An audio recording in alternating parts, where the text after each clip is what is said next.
This video will help ITI creator to understand how to do their respective roles in the examination module. The ITI creator manages essential functions in the examination module, including updating attendance, entering FA marks, marking the status for practical exam fee, and updating CBT fee.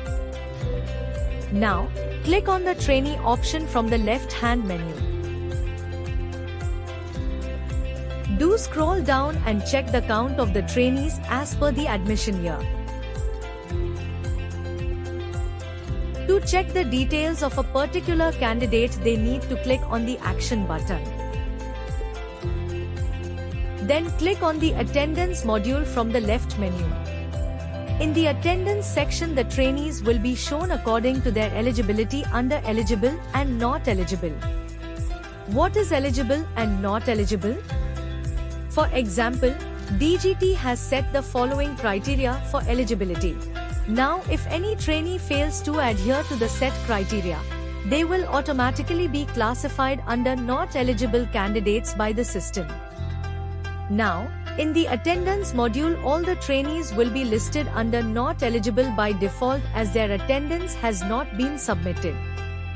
To simplify the operations of creator, few filters have been added which we will go through with an example.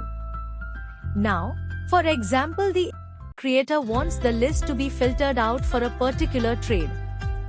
They will click on the trade drop-down, select the particular trade and click on search.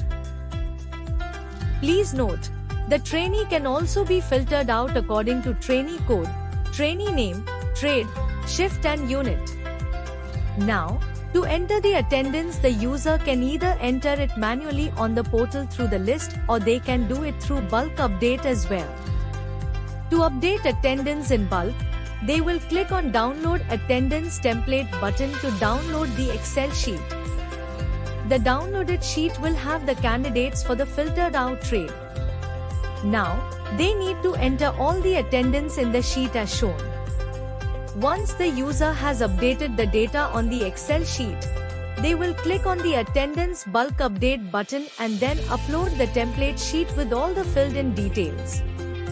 Please note, if there is any issue in the entered data, the system will prompt an error and the user will have to make the required changes and upload the sheet again. Once the user has successfully uploaded the sheet, they will have to click on Save as Draft button. Please note, it is mandatory to click on Save as Draft button after updating a sheet, failing which the update will not get saved. Once the user successfully enters the attendance for all the trainees from all trades, they will be allowed to move the trainees for formative assessment marks, FA marks. If the details are missing for any trainee, the system will not allow the user to move to enter FA marks. Next, the user needs to click on Move to Enter FA Marks button. Please note, attendance for all the trainee must be updated before moving to FA marks. Once the user clicks on Move to Enter FA marks, the trainees fields will be freeze and no changes would be made by the ITI creator. User can only re-update the records for rejected sent back by ITI approver. Only eligible candidates will move to FA marks.